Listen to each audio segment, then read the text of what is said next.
The way I like to start this presentation off, or any of my presentations, is why do we really care about soil to begin with?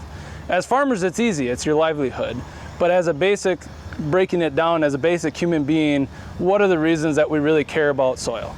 And so to kind of start with this, I just want to say that we, in the ag sector, have a unique opportunity to influence the community around us. And you heard Jerry mention community before. When it comes to soil health and doing these sort of practices, it's really about the communities around us. And so does the decision that we make influence those communities around us with their water and air quality.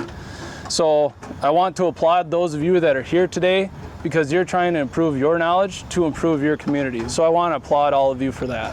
Why we care about soil, there's 5 key roles that soils play in our everyday life, right? As farmers, you know that soil provides a medium for us to grow our crops in and produce food, fuel, and fiber, right? Another key role that soils provide is the main water regulator, right? So when it rains, it's either going to hit water, Lake Winnebago, Lake Michigan, or it's going to hit land. Sometimes it hits a building, but ultimately it interacts with the soil before it goes to an aquifer or gets to a surface water, whether it be a river, a pond, a lake, right? So that soil plays an integral role in regulating our water supplies.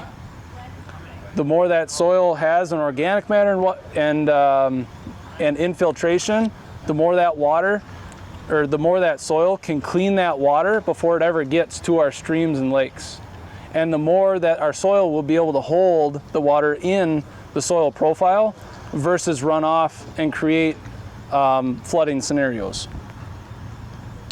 Another key role that soil plays in our everyday life that Jerry hit on very often was it provides habitat for organisms. The other thing it does is it functions as a natural recycling system. So the biology in the soil, again, as the crop residue dies, the biology is going to turn that residue back into usable nutrients for the next crop. Lastly, soil plays an instrumental role in buildings. It's an engineering medium for us as well. So those are the 5 main key roles, right? With soil health, again, we're going to first minimize that soil disturbance. Again, that's going to be protecting the biology's house, where it's not having to spend its energy rebuilding its house every couple months. It's going to be able to function and do other things if it's not having to rebuild its house, if we don't disturb that soil. Next, we're going to maximize the diversity, and this is through the use of either good crop rotations, which that's one thing that's been a huge improvement from my time coming from southern Minnesota over here, is the crop rotations over here are much more diverse. So again, that's been awesome to see, and that plays a lot as far as our soil health goes over here. That's also where cover crops are coming into play though. Again, Jerry talked about the shoulders. There's one graph that Sarah Carlson has where the peak season of growing, when the plant is actively growing, photosynthesizing, putting sugars in the ground, is really only from May till early October time frame, when those corn or beans or wheat or whatever is growing.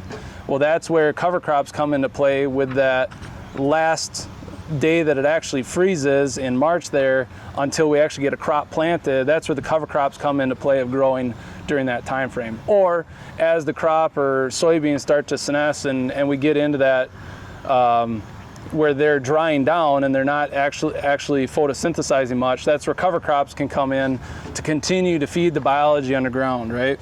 So that's where maximizing diversity comes in. Keeping that living root in the ground as long as possible, that's the next soil health principle.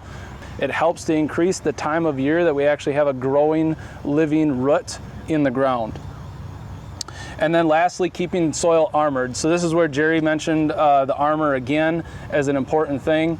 As a previous soil scientist, I like to explain it in this way.